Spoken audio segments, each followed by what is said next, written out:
চারপাশে যত মানুষ দেখবেন বেশিরভাগ মানুষই হচ্ছে তেলা মাথায় তেল দিতে পছন্দ করে। যার আছে তাকে শুধু কেবল দিবে, আর যার নাই তাকে কেউ দেখেও দেখে না। বলছি রিটার্ন গিফটের কথা। ঈদে কিংবা অন্য যে কোনো সময়ে এখন একটা প্রচলন হয়ে গেছে, সেটা হলো রিটার্ন গিফট। আপনি কাউকে গিফট দিলেন, আপনি তখন আশা করেই নেবেন যে সেও আমাকে পাল্টা একটা গিফট করবে। এবং আমরা এখন এতটাই খোলামেলা হয়ে গেছি এই ব্যাপারটাতে যে আমরা বলেই বসি যে আমার গিফট কই। এই রিটার্ন গিফট আমরা কিন্তু ওই যে যাদের মাথায় তেল আছে, আমরা সেই তেলা মাথাগুলোতেই দেই। আর যারা সমাজে অসহায়, যাদের কিনা নিজের জন্য কোনো কিছু কেনার সামর্থ্য নেই, আমরা সেই মানুষগুলোকে কোনো কিছু দেই না। আমরা অনেক সময় দেখি যে সে কোনো কিছু কিনলো না, তারপরও আমরা তাকে সেভাবে প্রায়োরিটি দিই না।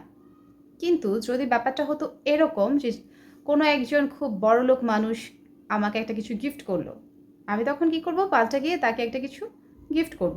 আর যারা নিজের জন্য কোনো কিছু কিনতে পারছে না, আমাদেরই চোখের সামনে এরকম অনেক মানুষ আছেন, আমরা কিন্তু তাদেরকে আগ বাড়িয়ে গিয়ে একটা গিফট দিই না। আমরা চিন্তা করি যে ধুর, ওকে গিফট দিলে আমার কী লাভ, আমাকে তো সে কোনো রিটার্ন গিফট দিতে পারবে না। হওয়া উচিত ছিল এটা যে যেই মানুষটা নিজের জন্য কোনো কিছু কিনতে পারছে না, তাকে আমরা ঈদে কিংবা অন্য যে কোনো সময় কোনোটা কিছু কিনে গিফট করব। এতে করে সেই মানুষটার একটু হলেও উপকার হবে। যাদের সত্যিকারের প্রয়োজন আপনি তাদেরকে গিফট করুন। এটা ভাববেন না যে এই মানুষগুলোকে গিফট করলে আমার কি লাভ হবে। বিশ্বাস করেন, আপনি যদি একজন অসহায়, একজন দরিদ্র মানুষকে গিফট করেন, এতে করে মানুষটা অনেক মানসিকভাবে প্রশান্তি পাবে। আপনার দেওয়া একটা শাড়ি কিংবা আপনার দেওয়া একটা লুঙ্গি, একটা পাঞ্জাবিতে হয়তো তার একটা ঈদ হয়ে যাবে। কিংবা বাসায় যিনি কাজ করেন, খেয়াল করে দেখবেন যে তার শাড়িটা ছেঁড়া কিনা। যদি ওরকম কোনো কিছু থাকে, আপনি তাকে একটা শাড়ি কিনে দিন। এতে করে এই মানুষটা অনেক খুশি হবে এবং তার একটা উপকার হবে।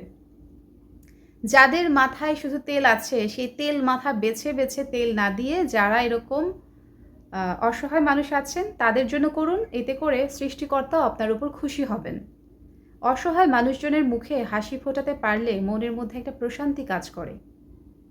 একবার কোনো অসহায় মানুষকে গিফট করেই দেখুন, এই প্রশান্তিটা আপনিও পাবেন।